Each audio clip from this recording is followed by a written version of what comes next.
وٹے سٹے کی شادی کا انجام۔ جمال الدین نے پہلی بیوی کی وفات کے بعد دوسری شادی آمنہ بی بی سے کی۔ دونوں بیویوں سے اس کے 7 بیٹے اور 2 بیٹیاں تھیں۔ سب بچے آپس میں بہت پیار سے رہتے تھے، کوئی لڑائی جھگڑا نہیں کرتے تھے۔ جمال الدین کی گاؤں میں بہت عزت تھی اور پھر اللہ نے اولاد بھی بڑی فرمانبردار دی، جو اپنے ماں باپ کے آگے اف تک نہ کرتی تھی۔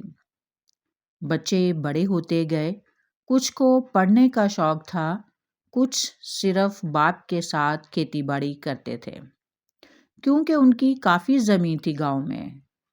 بیٹیوں میں سے ایک بیٹی پڑھ کر سرکاری اسکول میں ٹیچر لگ گئی۔ آہستہ آہستہ سب بچوں کی شادیاں ہونے لگیں اور سب ایک ہی گھر میں رہتے تھے۔ جمال الدین کی دوسری بیوی اپنی بہن کی 3 بیٹیوں کا رشتہ اپنے بیٹوں کے لیے لے کر آئی۔ ایک بھائی کی 2 بیٹیاں بیاہ کر لائی۔ یوں آہستہ آہستہ سب بچوں کی شادیاں ہو گئیں۔ پھر کچھ اسی گھر میں رہنے لگے، کوئی جاب کے سلسلے میں کسی دوسرے شہر چلا گیا، کسی نے پاس ہی گھر بنا لیا۔ سب ہنسی خوشی زندگی گزار رہے تھے۔ سب کے بچے آپس میں بہت پیار سے رہتے تھے۔ اگر کسی جیٹھانی دیورانی میں کوئی سخت بات ہو بھی جاتی، جو کہ اکثر گھروں میں ہو جاتی ہیں، تو بچے اس میں شامل نہیں ہوتے تھے۔ یہ خصوصیت تھی اس گھر کی۔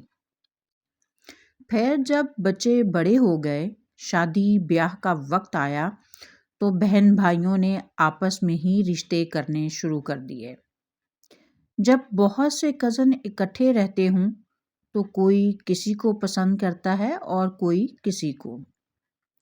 جو 3 بہنیں تھیں، ان میں سے بڑی 2 نے اپنے بچوں کی وٹا سٹا کی شادی کا فیصلہ کیا۔ کافی لوگوں نے سمجھایا کہ ایسا نہ کرو، مگر ان بہنوں نے ایسا ہی کیا، کیونکہ انہیں یقین تھا کہ ہمارے بچے آپس میں ملیں گے تو ہمارا رشتہ اور مضبوط ہوگا۔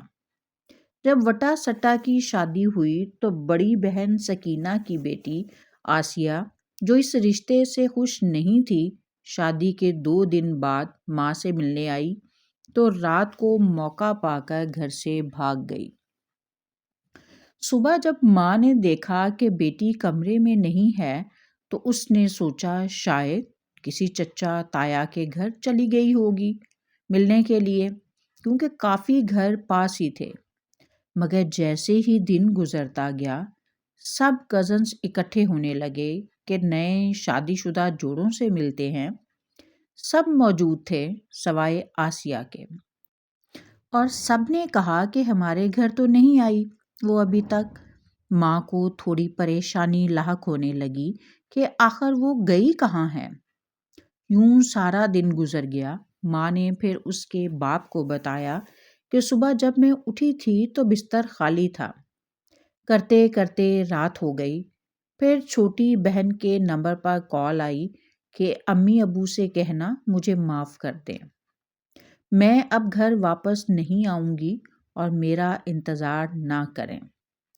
یہ سن کر ماں کے قدموں تلے سے زمین نکل گئی کہ میں اپنی بہن اور باقی خاندان والوں کو کیا منہ دکھاؤں گی، مگر جو ہونا تھا وہ ہو چکا تھا۔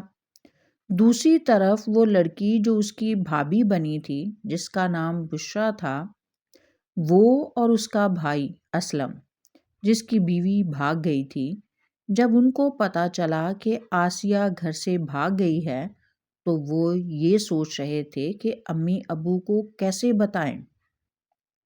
ان کو کسی کزن نے کال کر کے بتایا تھا۔ یوں کرتے کرتے بات سارے خاندان میں پھیل گئی کہ آسیہ گھر سے بھاگ چکی ہے۔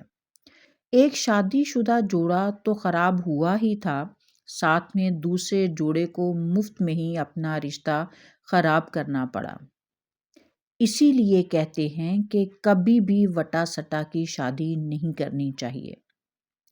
اب جب سب بڑے اکٹھے ہو کر بیٹھے تو چھوٹی بہن نجمہ نے اپنی بڑی بہن سکینہ کو کہا کہ اگر تمہیں اپنی بیٹی کے بارے میں پتا تھا تو کیوں میرے بیٹے کی زندگی برباد کی؟ کیوں تم نے رشتہ دیا میرے بیٹے کو؟ اب سکینہ اور اس کا شوہر چپ کر کے بیٹھے رہے۔ اب جب بیٹی نے منہ پر کالک مل دی تھی تو وہاں وہ کیا کہتے؟ اب نجمہ نے فیصلہ یہ کیا کہ میں اپنی بیٹی بھی نہیں بھیجوں گی اس گھر میں، اور میرا بیٹا طلاق بھجوا دے گا تمہاری بھگوڑی بیٹی کو بھی۔ میں کوئی رشتہ نہیں رکھنا چاہتی تم لوگوں کے ساتھ۔ وہ بہنیں جو ایک دوسرے پر جان چھڑکتی تھیں اب نفرت کرنے لگیں۔ یوں ایک گھر تو خراب ہوا ہی، دوسرا گھر بھی بسنے سے پہلے ہی اجڑ گیا، اور بشرا جس کا اس پورے واقعے میں کوئی قصور نہیں تھا، مفت میں طلاق کا ٹیکا اپنے ماتھے پر سجا کر بیٹھ گئی شادی کے 2 ہفتوں کے اندر۔ صرف ایک غلط فیصلے کی وجہ سے 2 بہنیں ایک دوسرے کی دشمن بن گئیں اور 3 بچوں کی نہ چاہتے ہوئے بھی زندگیاں خراب ہو گئیں۔